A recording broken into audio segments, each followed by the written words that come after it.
Hi guys, for today's vlog, ayan, nabudol na naman tayo sa 11 na 11 na yan guys, ayan. Pero ito guys is sa TikTok, hindi siya sa Shopee. So ayan, buksan na natin, tignan natin kung ano to guys. Siyempre, dahil dakila tayong nagpapabudol sa 11-11 na yan. Ayan.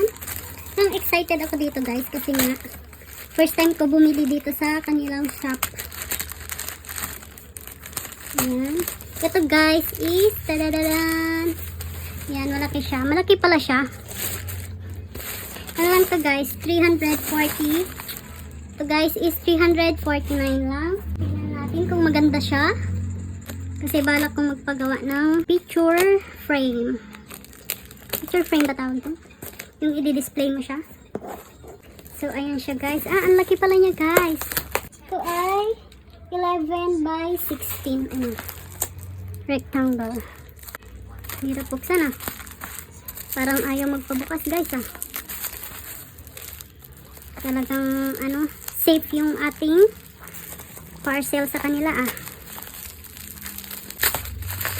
Waterproof daw to guys eh. Ay taray, ang hirap buksan. Sealed na sealed. Safe na safe. So ayan siya guys. Ito is frame.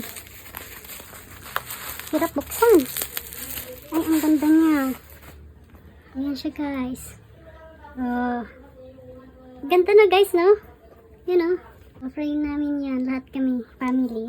Ang ganda. Ang ganda nga niya. Yan guys, oh. Pag idikit mo siya, yan. Yan. Ganda, diba? So, yun lamang guys. Thank you for watching.